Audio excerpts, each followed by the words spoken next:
Mari kita berdoa.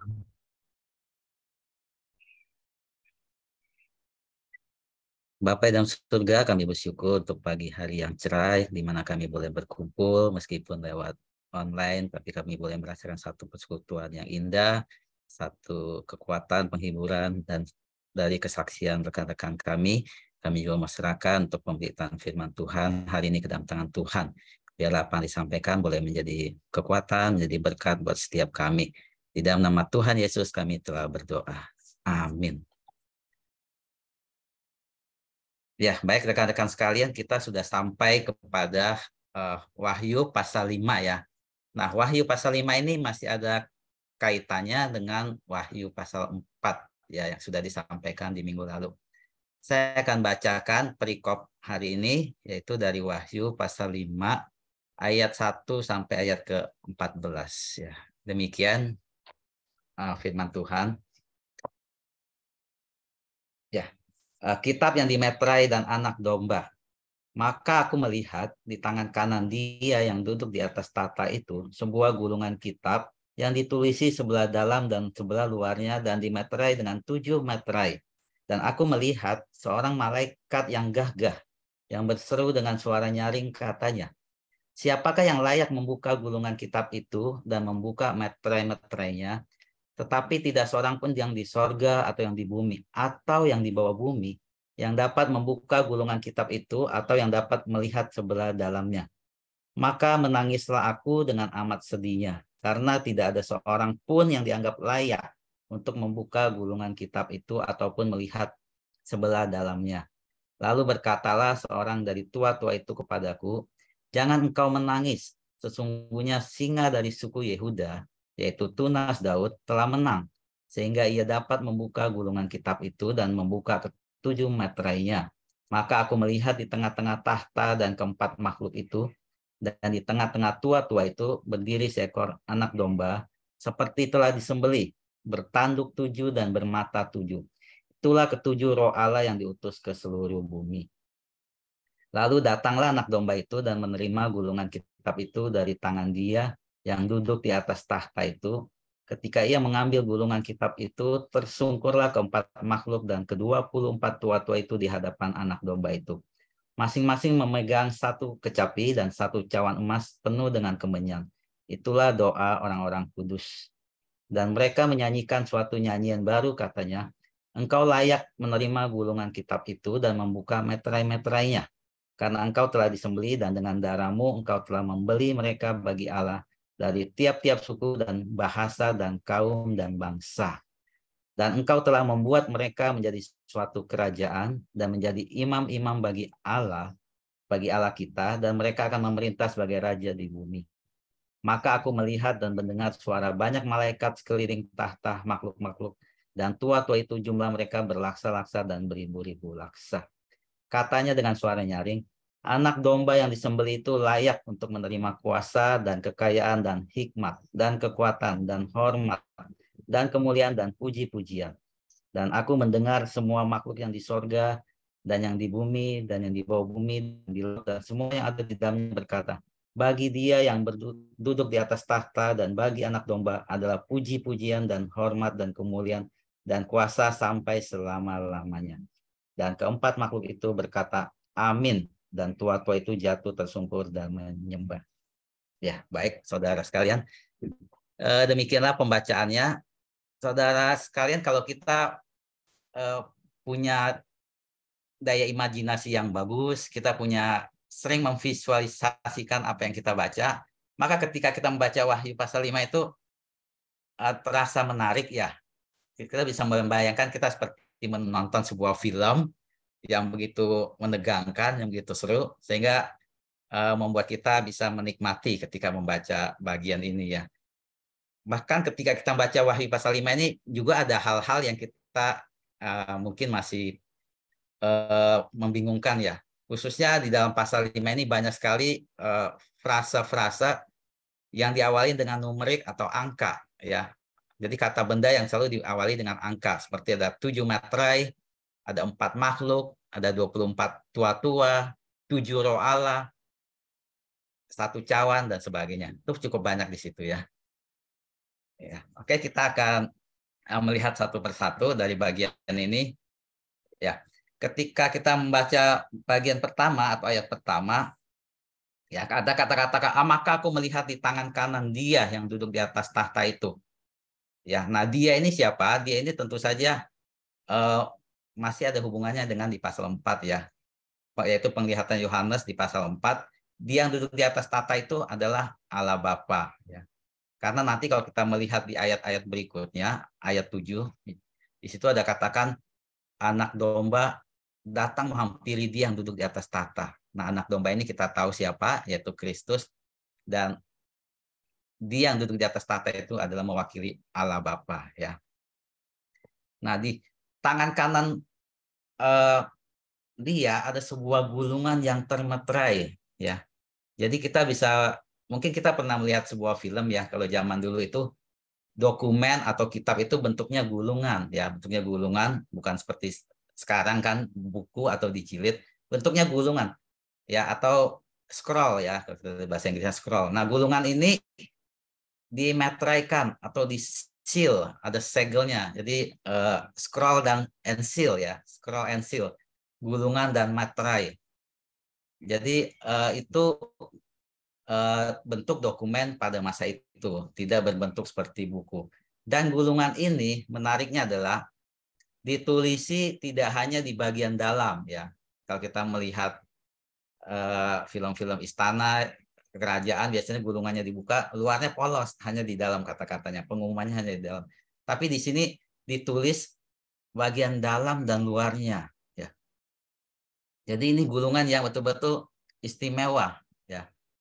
Jadi apa sih sebenarnya isi gulungan itu, sampai tulisannya tidak hanya di dalam, tapi juga sampai di belakangnya, di luar pun ada tulisannya. Ya kalau kita bisa membandingkan dengan pada zaman Israel dulu, memang ada satu peraturan penembusan tanah ya, penembusan tanah yang juga menggunakan gulungan seperti ini. Ya gulungannya juga disegel, lalu ada saksi-saksi juga yang ikut tanda tangan akte-akte seperti itu. Ya kita bisa baca lengkapnya di Yeremia seperti itu ya. Nah, ini sebenarnya juga surat penebusan, tapi bukan penebusan tanah seperti yang ada di Yeremia, tapi ini ada penebusan manusia ya, penebusan umat manusia. Ya, sama-sama penebusan, tapi yang satu penebusan tanah, ini penebusan umat manusia. Nah, lalu juga kita melihat surat itu tidak bisa langsung dibuka. Gulungan itu tidak bisa langsung dibuka, tapi disegel. Dan segelnya itu ada 7. Kenapa 7? Ya kita sudah sering mendengar 7 ini adalah angka sempurna. Maka boleh dikatakan gulungan kitab itu dimateraikan dengan sangat sempurna. Sampai tidak ada orang yang bisa membukanya. Hanya orang yang berhak, yang layak, yang bisa membuka meterai itu satu persatu. Ya. Lalu malaikat berkata, siapakah yang layak membuka gulungan kitab itu dan membuka meterai-meterainya? Ya, tapi tidak ada seorang pun yang di surga atau yang di bumi atau yang di bawah bumi dapat membuka gulungan ini atau melihat bagian dalamnya. Maka di sini Yohanes menangis, ya, dikatakan di ayat 4, maka menangislah aku dengan amat sedihnya karena tidak ada seorang pun yang layak membuka gulungan kitab itu ataupun melihat bagian dalamnya. Memang gulungan ini bukan sembarang gulungan, maka perlu orang spesial, orang khusus yang bisa membukanya. Tapi di sini Yohanes menangis karena dia, kalau tidak ada yang layak ya, dari sekian banyak orang di bumi, murid Kristus, rasul-rasul, tidak ada satupun yang dianggap layak, berhak untuk membuka gulungan itu, maka selamanya ini akan menjadi misteri. Ya, isinya apa tidak akan ada yang tahu dan tidak akan pernah tergenapi. Yang membuka ini haruslah orang yang punya syarat dan ketentuan khusus ya. Tidak semua orang dan tidak bisa dibuka dengan sembarangan. Disinilah Yohanes sedih karena dia menganggap tidak ada, selamanya tidak akan bisa diketahui apa isi dari gulungan itu ya. Kemudian seorang dari tua-tua itu itu juga berkata, ya, jangan kau menangis, ya, sesungguhnya singa dari suku Yehuda, yaitu tunas Daud, telah menang sehingga ia dapat membuka gulungan kitab itu dan membuka ketujuh materainya. Nah, perkataan ini membangkitkan satu semangat, ya, karena ternyata tadi sebelumnya dikatakan, wah, nggak ada yang bisa buka nih, meterainya nggak ada yang bisa buka, nggak ada yang berhak, nggak ada yang layak. Tapi ternyata ada, ya, ada yang bisa buka, dan ada yang bisa mengetahui isi di dalam gulungan itu. Siapakah dia? Di sini dikatakan singa dari suku Yehuda, yaitu tunas Daud, telah menang. Ya, nah, memang artinya singa dari suku Yehuda itu pasti keturunan Yehuda. Ya, kita juga tahu sebenarnya Yehuda sendiri itu sudah dilambangkan sebagai singa. Ya, misalnya di Kejadian 49 kita bisa baca ada ayat mengatakan Yehuda adalah seperti anak singa. Ya, setelah menerkam engkau naik ke suatu tempat yang tinggi. Hai anakku, ia meniarap dan berbaring seperti singa jantan atau singa betina. Jadi memang Yehuda ini pun memang dianggap sebagai seperti anak, seperti singa, ya. Nah, kalau dikatakan singa dari suku Yehuda itu berarti seperti istilahnya singanya singa, ya. Nah, siapa yang dianggap di sini sudah pasti adalah Kristus, ya, Yesus Kristus. Juga dikatakan ini adalah tunas Daud, ya. Ya. Tunas Daud itu kalau diterjemahkan pakai terjemahan NIV, ya, itu akar, ya, root, the root of David, ya, akarnya Daud, ya. Jadi lebih jelas di bahasa Inggrisnya ini, ya. Lalu di Yesaya 11 juga dikatakan the root of Jesse, ya, atau taruk dari pangkal Isai, ya. Isai itu kita tahu itu adalah ayahnya Daud. Nah, kenapa dikatakan akar Daud? Ya, kita tahu kalau sebuah tanaman atau tumbuhan itu eh, ditopang oleh akarnya, ya. Atau yang pertama kali adalah yang ada adalah akarnya, baru dia bertumbuh tinggi, bercabang dan berbuah seperti itu deh. Mulai dari akarnya. Ini menunjukkan bahwa sebenarnya Kristus pun sudah ada sebelum Daud ada. Ya. Boleh dikatakan justru dari dialah Daud berasal. Ya. Kristuslah pencipta Daud. Ya. Tetapi di satu sisi dikatakan Kristus juga adalah tunas atau cabang, ya. Nah, ini kebalikannya, ya. Ini melukiskan bahwa secara manusia Kristus adalah keturunan Daud, ya. Cukup beda, ya, rekan-rekan. Di kata akar Daud itu menunjukkan bahwa Kristus itu sudah ada bahkan sebelum Daud ada, ya. Tapi disebut tunas atau cabang dari pokok Isai, ini menunjukkan bahwa secara manusia Kristus adalah keturunan Daud, ya.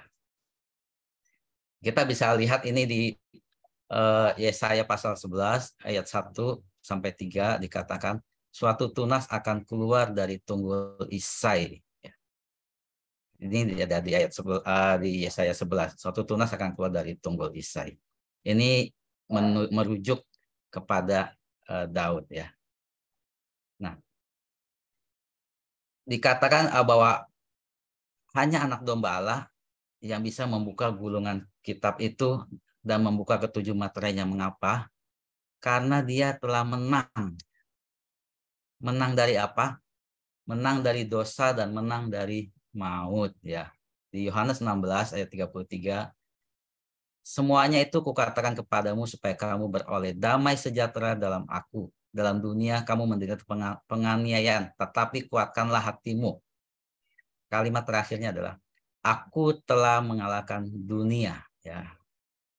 Lalu di Roma pasal 6 ayat 9 kita juga bisa melihat karena kita tahu bahwa Kristus sudah ia bangkit dari antara orang mati, tidak mati lagi, maut tidak berkuasa lagi atas dia. Ya, maka ayat sebelumnya mengatakan bahwa dia sudah menang, itu menunjukkan bahwa memang Kristus sudah menang atas maut dan maut sudah tidak berkuasa lagi di atas dia.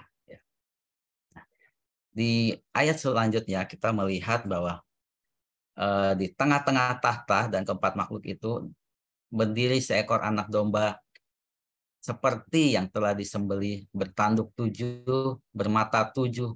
Itulah 7 roh Allah yang diutus ke seluruh bumi. Nah, di sini dalam penglihatan ini Kristus dilihat sebagai seekor anak domba yang telah disembelih. Ya, ini mengingatkan kepada kita peristiwa kesengsaraan Tuhan Yesus ketika ia disiksa, dicambuk, bahkan sampai disalib. Itulah anak domba yang disembelih.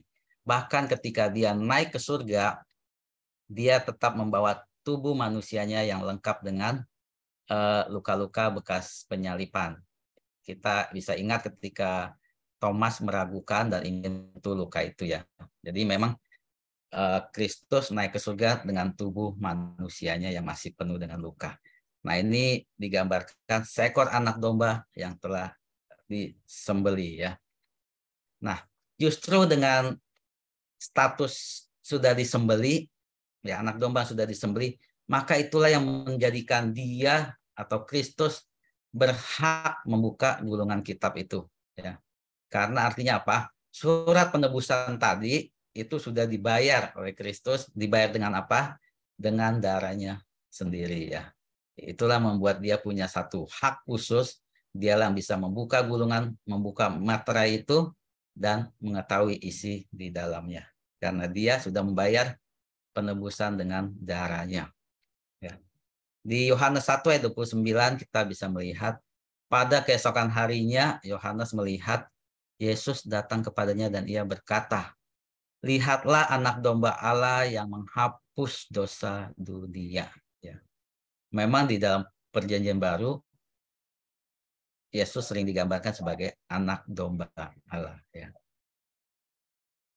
Nah, kemudian dikatakan juga bertanduk 7. Ya. Nah, kembali lagi ada angka 7 di sini yang menunjukkan satu kesempurnaan. Kalau kita mengingat pembahasan di perjanjian lama, misalnya di kitab Daniel, sebenarnya tanduk itu punya satu arti kuasa, kekuasaan atau kekuatan atau power ya. Jadi boleh katakan di sini bertanduk 7 itu menunjukkan kekuasaan Kristus itu sempurna ya.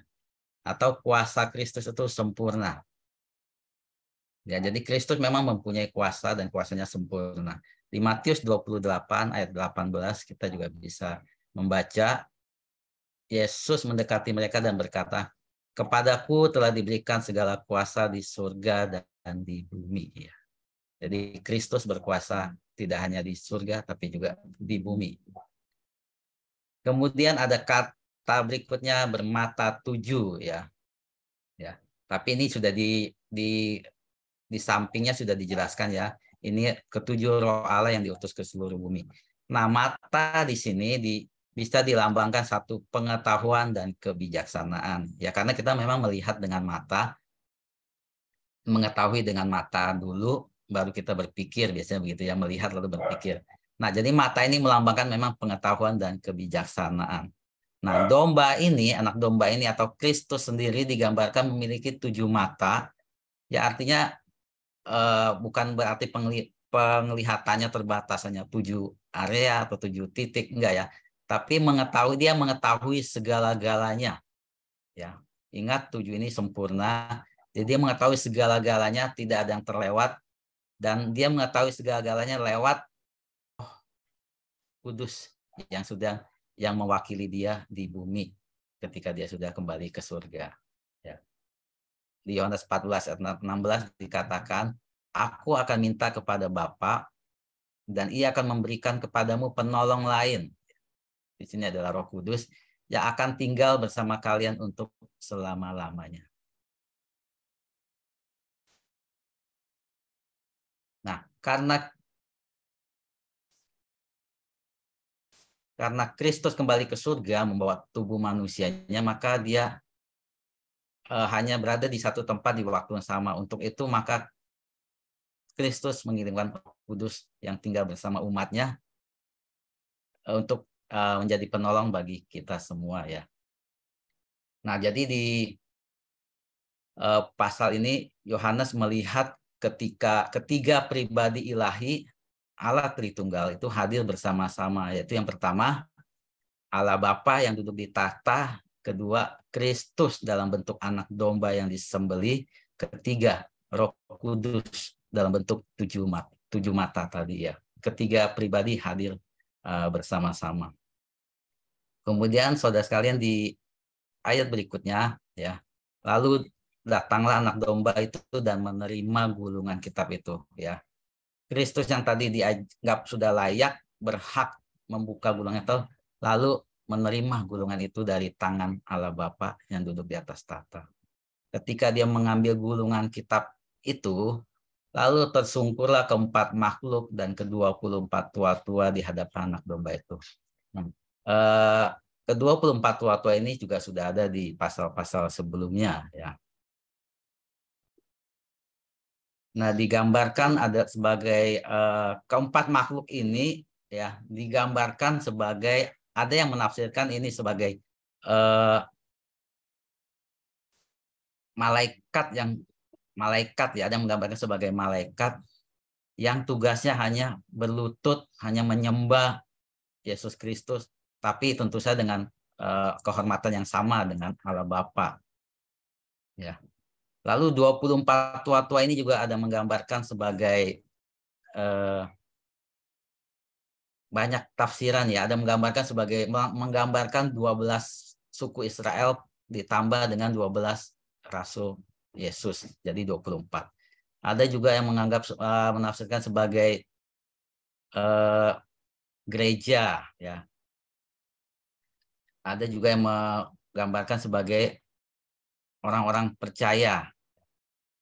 Ya, tapi dari beberapa tafsiran yang mendekati adalah bahwa ke-24 ini mereka mewakili gereja ya, mewakili gereja yang akan diangkat sebelum nanti masa tribulasi ya.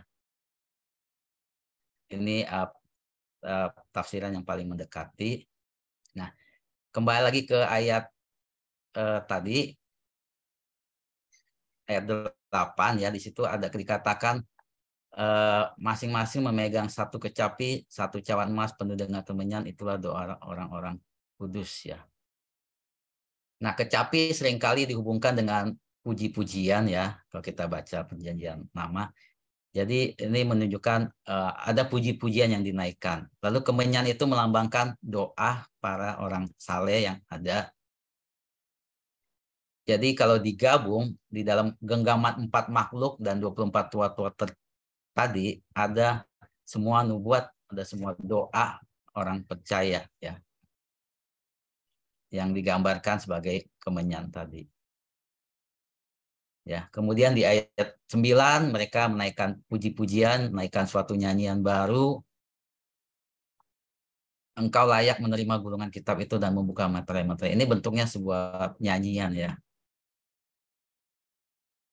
Kemudian di ayat 10, dan engkau telah membuat mereka menjadi suatu kerajaan dan menjadi imam bagi Allah kita, dan mereka akan memerintah sebagai raja di bumi. Ya, ini mirip dengan Wahyu pasal 1 ayat 6 yang berbunyi, dan yang telah membuat kita menjadi suatu kerajaan, menjadi imam-imam bagi Allah Bapanya, bagi dialah kemuliaan dan kuasa sampai selama-lamanya. Ya.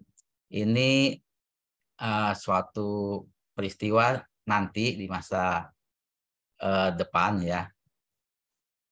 Setelah ada langit baru, bumi baru, ini baru terjadi. Kemudian di ayat 11, maka aku melihat dan mendengar suara banyak malaikat sekeliling tahta makhluk dan tua-tua itu, jumlah mereka berlaksa-laksa dan beribu-ribu laksa.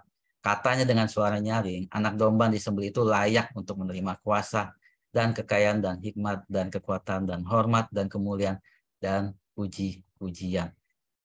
Di sini Yohanes melihat malaikat itu sangat banyak ya, tak terbilang banyaknya yang mengelilingi tahta. Boleh dikatakan semua bala tentara malaikat hadir semua di dalam peristiwa ini ya.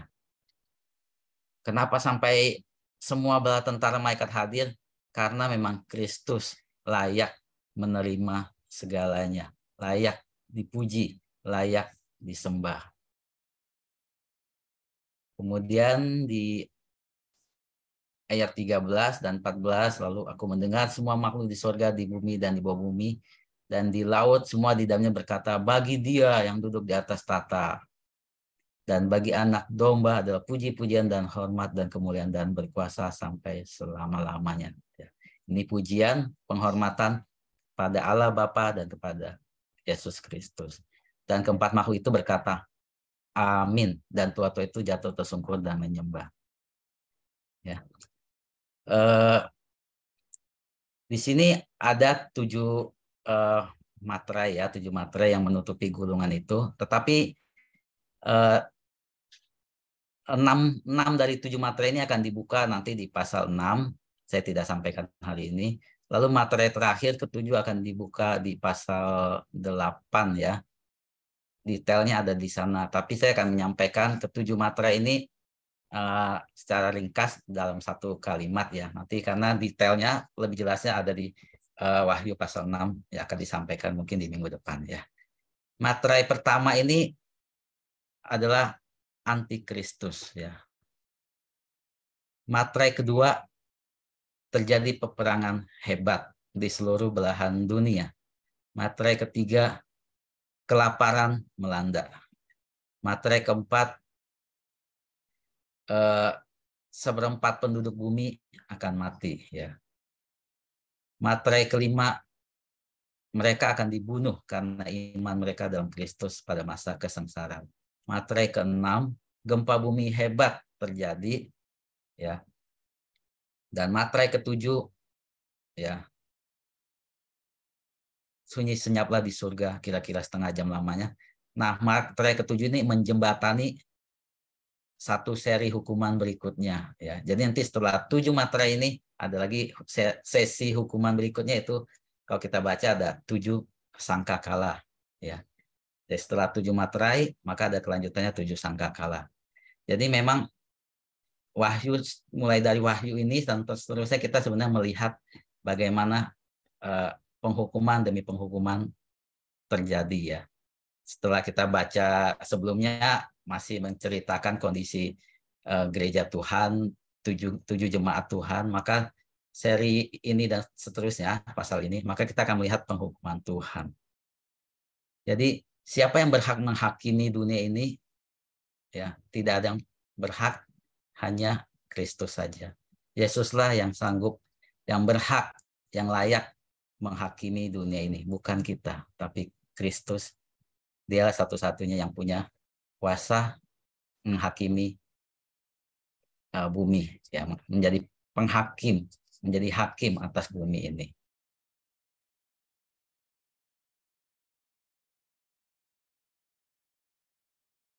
Sebelum kita sharing kepada teman-teman, saya akan tutup dulu di dalam doa.